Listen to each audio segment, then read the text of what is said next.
Bismillahirrahmanirrahim. Assalamualaikum warahmatullahi wabarakatuh. Nama diberi Nurhibah binti Muhammad Nordin, nombor matrik 054690. InsyaAllah saya dan sahabat-sahabat akan berbincang dan mengupas berkaitan satu tokoh ulama iaitu Tuan Husin Kedah Al-Banjari.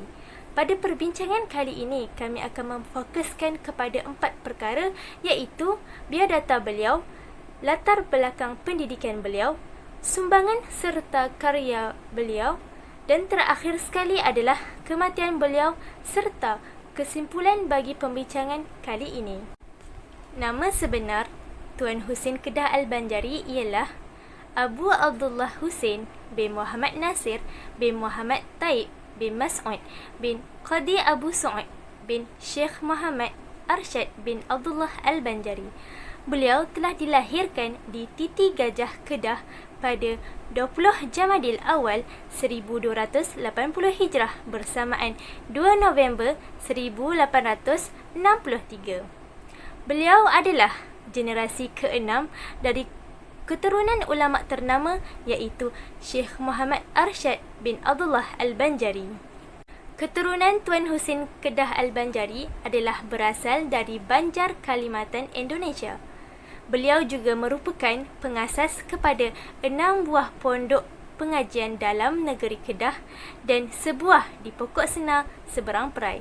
Selain itu, beliau juga telah mengarang dan menulis tidak kurang daripada 18 buah kitab agama. Dan beliau juga merupakan ulama yang terbanyak mengarang kitab pada zaman beliau. Assalamualaikum warahmatullahi wabarakatuh. Saya Nurul Wahidah binti Muhammad Razi, nombor matrik 054684. Baiklah, saya akan meneruskan pembentangan yang selanjutnya iaitu berkaitan dengan latar belakang pendidikan Tuan Husin Kedah Al-Banjari.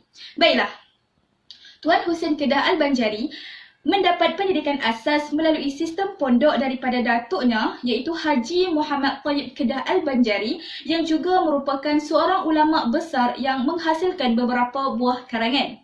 Seterusnya, beliau menyambung pembelajarannya di Pondok Bendang Daya dan sempat menuntut ilmu bersama-sama dengan pengasas pondok tersebut iaitu Haji Wan Mustafa bin Muhammad Al-Fatani yang digelar sebagai Tok Bendang Daya 1. Bukan itu sahaja, malah beliau turut pernah belajar bersama-sama dengan anak kepada pengasas pondok tersebut iaitu Syekh Abdul Qadir yang digelar sebagai Tok Bendang Daya 2. Selain di Pondok Bendang Daya, beliau Tuan Husin Kedah Al-Banjari juga pernah menuntut ilmu di Pondok Semela. Pada zaman dahulu, merupakan suatu tradisi bahawasanya tidak lengkap ilmu seseorang sekiranya mereka tidak melanjutkan pembelajaran di Mekah.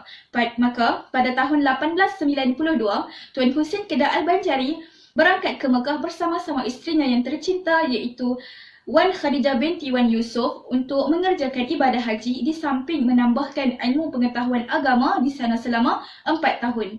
Baiklah, sekian serba ringkas mengenai latar belakang pendidikan Tuan Husin Kedah Al-Banjari. Saya serahkan kepada pembentang yang seterusnya. Terima kasih. Assalamualaikum warahmatullahi wabarakatuh.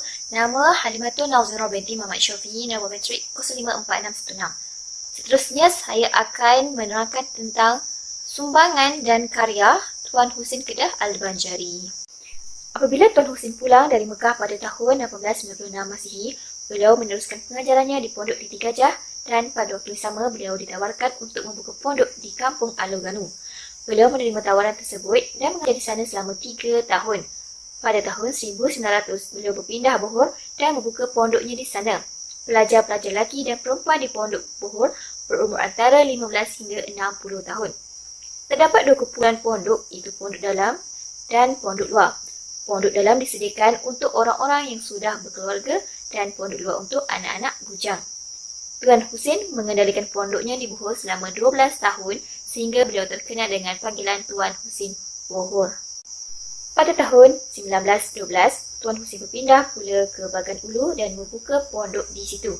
Tempat ini sekarang dikenali sebagai Pantai Merdeka. Pelajar-pelajarnya berjumlah lebih 400 orang. Tuan Husin mentadbir pondok Bagan Ulu selama 8 tahun sebelum membuka pondok baru di Selengkoh, Mukim Sungai Limau. Beliau berkhidmat di sana selama 4 tahun. Kepulangannya dari Mekah setelah mengerjakan haji pada tahun 1924 telah memberi ilham kepada Tuan Husin untuk membuka pondok baru pula di Padang Lumai. Dan seterusnya beliau membuka pondok di Pokok Sena seberang Perai pada akhir tahun 1929.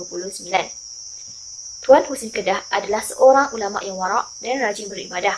Beliau sering membawa tongkat ketika berjalan. Beliau bertarikat Syattariyah. Tuan Husin dikatakan ulama pondok yang paling banyak mengarang kitab, khususnya di Kedah.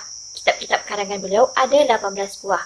Antaranya kitab An-Nurul Mustafid fi Aqaidi Ahli Tauhid. Kandungannya membicarakan tentang tauhid, akidah Ahlussunnah wal Jamaah. Seterusnya kitab Tamrinus Syibyan fi Bayani Al-Kanil Islam wal Iman. Kandungannya membicarakan tauhid, akidah Ahlussunnah wal Jamaah.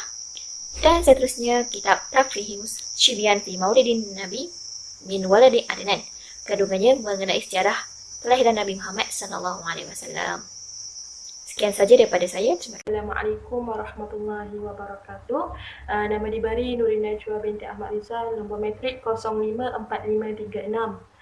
Nampaknya kita sudah tiba di penghujung video yang berkaitan dengan ulama terkenal, iaitu Tuan Husin Kedah Al-Banjari. Jadi berdasarkan kepada cerita-cerita yang telah disampaikan oleh sahabat-sahabat saya pada sebelum ini, dapat kita simpulkan bahawa betapa besarnya sumbangan beliau dalam menyebar luas pendidikan dan ajaran Islam pada suatu ketika dahulu.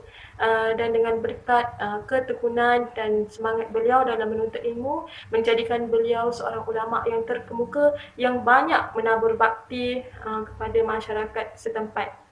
Jadi Tuan Husin Kedah Al-Banjari ini merupakan seorang ulama besar yang sangat gigih dalam perjuangan menggunakan perkataan dan melalui pena penulisan demi penyebaran ilmu pengetahuan Islam.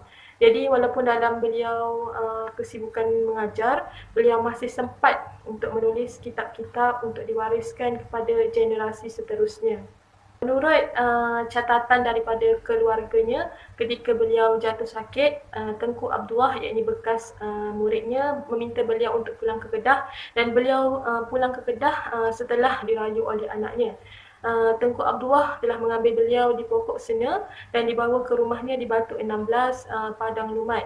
Dan pada 18 Zulkaidah 1354 Hijrah bersamaan dengan 10 Februari 1936 Masihi, dengan kehendak Allah, Tuan Husin Kedah telah kembali ke rahmatullah dan jenazahnya telah dikebumikan di perkuburan Titi Gajah.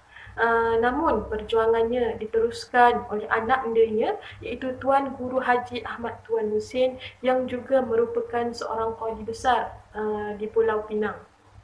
Demikianlah kisah seorang ulama yang tersohor dan banyak menabur jasa. Jadi tuntasnya semangat juang, sumbangan dan jasa yang telah disumbangkan beliau dalam penyebaran agama Islam patut dicontohi oleh golongan pendakwah dan pendidik agar terus bersemangat dan berusaha sehabis baik bagi memastikan penyebaran dakwah dan pendidikan ini terus berkembang pada masa hadapan.